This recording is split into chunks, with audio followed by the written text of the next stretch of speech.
तो देखो Roman Reigns अब हमारे अनडिस्प्यूटेड यूनिवर्सल चैंपियन नहीं है, ये बात तुम भी जानते हैं, मैं भी जानता हूँ। लेकिन रिसेंटली रेसलिंग वेटरन ने ऐसा कुछ बताया आइडिया कि भाई रोमन रेंस हो सकता है कि स्टिल अपना अनडिस्प्यूटेड चैंपियन हो डब्ल्यूडब्ल्यूई के अंदर, या फिर स्टिल चैंपियन हो। मैंने अनडिस्प्यूटेड गलती से मेंशन कर दिया, याद रखना स्टिल चैंपियन है डब्ल्यूडब्ल्यूई के अंदर। अब क्या उन्होंने थ्योरी, क्या लॉजिक बताया, उसके बारे में बात करेंगे और क्या वो एक्चुअल में रियलिटी बन सकता है या फिर नहीं। इसके अलावा और भी कुछ अपडेट है, बिकॉज जेड कारगिल अब कंपीट करने वाले हैं डब्ल्यूडब्ल्यूई के लाइव इवेंट्स के अंदर। क्या डब्ल्यूडब्ल्यूई ने सही में जॉन मॉक्सली को एक बार भी पूछा था आने के लिए रेसलमेनिया 40 में? और भी कुछ तुम्हें अपडेट जानने के लिए मिलेंगे इस वाली वीडियो में। So hello everybody and welcome back to new video. ये सारी अपडेट्स के बारे में हम लोग इस वाली वीडियो में डिस्कशन करने वाले हैं। So without wasting any time let's begin this video को शुरू करते हैं Dwayne Johnson the people champ the final boss the rock के साथ में। जो द रॉक है वो डब्ल्यूडब्ल्यूई से अब फिलहाल कुछ टाइम के लिए जा चुके हैं, ये बात तो हम लोग जानते हैं। लेकिन रिसेंटली कुछ नंबर्स आए सामने या फिर कुछ बातें आई हैं सामने, और बातें ये है कि जो द रॉक ने पूरा डब्ल्यूडब्ल्यूई के अंदर काम किया ना जनवरी से लेके अप्रैल तक, इस चक्कर में द रॉक को डब्ल्यूडब्ल्यूई की तरफ से टीकेओ वालों की तरफ से एक अच्छा खासा बोनस मिला है।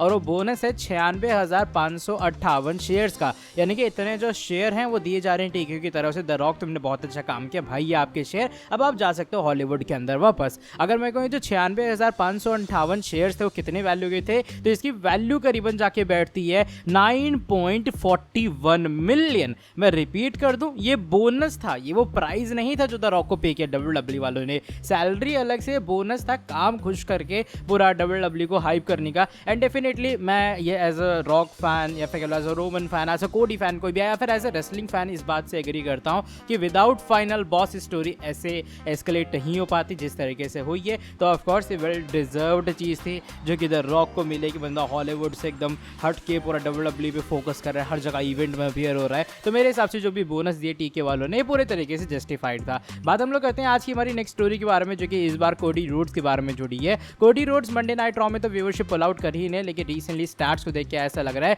कि ये जो चीज़ें हैं ना वो उनकी एक्सटेंड इस तरफ भी होती हैं कि कोडी रोड्स एक टॉप मर्चेंडाइज सेलर भी हैं। जो रेसलमेनिया पूरा वीकेंड था उसमें शायद तुम लोग विश्वास नहीं करोगे, लेकिन जो कोडी रोड्स है उन्होंने अराउंड 1 मिलियन के जो मर्चेंडाइज हैं वो सोल्ड आउट की हैं। ये अपडेट फाइटफुल सिलेक्ट की तरफ से आई है, जो कि ऑफकोर्स एक रिलायबल सोर्स है। और इवन अगर तुम लोग को याद होगा, जब से कोडी रोड्स वापस आए हैं वो टॉप 10 या फिर टॉप 5 मर्चेंडाइज सेलर्स में हमेशा रहते ही रहते हैं। तो इसी बात पता लगती है कि कोडी का फैन बेस भी लगातार बढ़ रहा है। आई मीन सपोज एक रेसलमेनिया वीकेंड तो तुम उसमें पूरी 1 मिलियन के अराउंड मर्चेंडाइज ही अपनी बेच दे रहे हो, यानी कि कंपनी को 1 मिलियन का जो पूरा प्रॉफिट है या फिर जो पूरा टोटल सम है, प्रिंसिपल अमाउंट है। मैं इकोनॉमिक्स में क्यों जा रहा हूँ, इकोनॉमिक्स कहते हैं, कॉमर्स में क्यों जा रहा हूँ मुझे नहीं पता, लेकिन अभी फिलहाल यही कुछ बातें थी जो कि मुझे लगा तुम लोग को बतानी चाहिए कि भाई 1 मिलियन के अराउंड सेल करना कोई छोटी मोटी बात नहीं है। लेकिन कोडी ने ये चीज़ कर दिखाई है, तो मैसिव कांग्रेचुलेशंस हमारे अनडिस्प्यूटेड यूनिवर्सल चैंपियन को। बात एक और बड़ी अब स्टोरी के बारे में करते हैं, जो कि इस बार जेड कारगिल के बारे में जुड़ी है। तुम लोगों ने देखा होगा रेसलमेनिया, तो वहाँ पे जेड ने कम्पीट किया 6 वुमेन टैग टीम एक्शन के अंदर, अच्छी खासी धांसू एंट्री ली।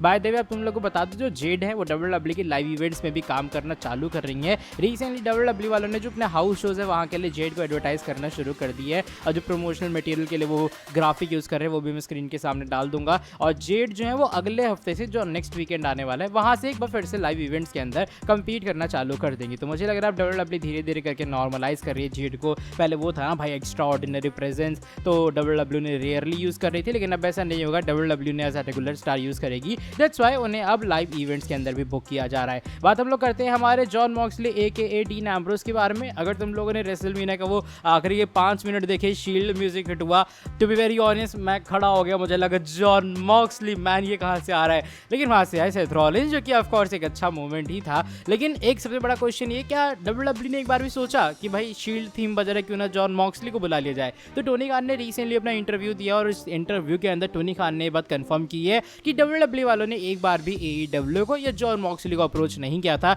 उनकी रेसलमेनिया के अंदर वन टाइम अपीयरेंस के लिए, यानी कि डब्ल्यूडब्ल्यूई के इनिशियली कोई भी प्लान नहीं था। ऑफकोर्स वो थोड़ा सा हम लोग के इमोशंस के साथ खेल रही थी कि हम लोग शील्ड का म्यूजिक बजा के सेथ रॉलिंस को ले आएंगे शील्ड के कपड़ों में, वैसा कुछ सीन करने का वो लोग ट्राई कर रहे थे। लेकिन उनका स्टार्टिंग से ऐसा कोई भी तरीका नहीं था, कोई भी ऐसा प्लान नहीं था कि भाई हम लोग मॉक्सली को एक्चुअल में बुलाएंगे, फिर टोनी खान ने अलाउ ना किया हो या फिर मॉक्सली ना आना चाहते हो। उन्होंने स्टार्टिंग से प्लान यही रखा था कि सेथ रॉलिंस ही होंगे, और मॉक्सली का आने का कोई स्कोप यहाँ पर था नहीं। वैसे ठीक भी है, क्यों ही लाना, क्योंकि वो डब्ल्यूडब्ल्यूई के अंदर हमेशा तो आना नहीं चाह रहे हैं, तो क्यों ही एक सुपरस्टार को वो प्रमोट करे बस इस चीज़ के लिए कि तुम मूवमेंट बना जाओ फिर दूसरी कंपनी में चले जाना पूरी हाइप लेके। सो मेरे हिसाब से as a company, as a promotion, WWE का जो स्टेप है मॉक्सली को ना लाने का वहाँ पर पूरे तरीके से सही था। लेकिन अब चलो बढ़ते हैं इसकी बात वाली स्टोरी की तरफ। ये आज की हमारी फाइनल स्टोरी रोमन रेंस के बारे में जुड़ी है। जैसे मैंने वीडियो की स्टार्टिंग में कहा कि जो रोमन रेंस है वो हमारे अनडिस्प्यूटेड चैंपियन या फिर शायद चैंपियन भी स्टिल रह सकते कंपनी के अंदर, वो अलग बात है जो भी रेसलमेनिया का कॉन्सिक्वेंस हुआ। देखो हुआ क्या है, रिसेंटली जो पूरे रेसलिंग वेटरन है जो कि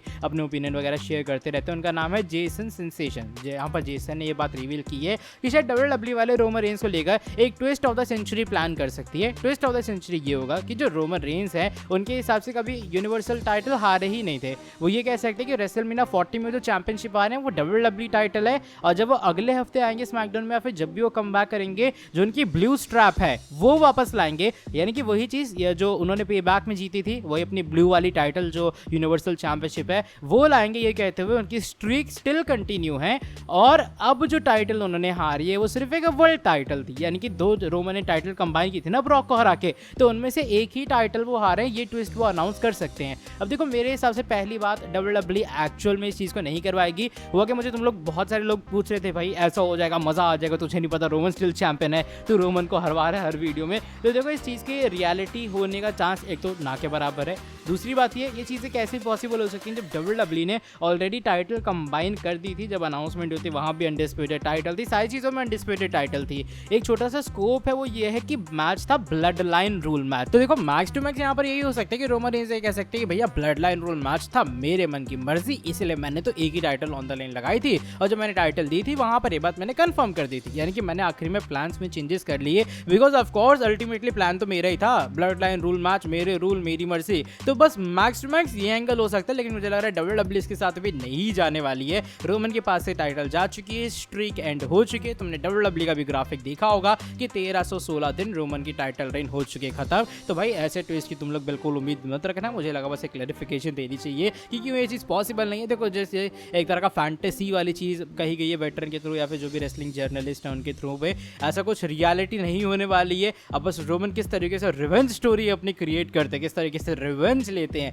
वो चीज़ रहेगी देखने लायक। चलो bye the way that is it for today video पसंद आई है वीडियो को नीचे लाइक, चैनल को सब्सक्राइब, बेल नोटिफिकेशन को ऑन। अब मैं तुमसे मिलता हूँ आके नेक्स्ट वीडियो के अंदर बहुत ज़्यादा जल्दी। Till then bye bye, take care.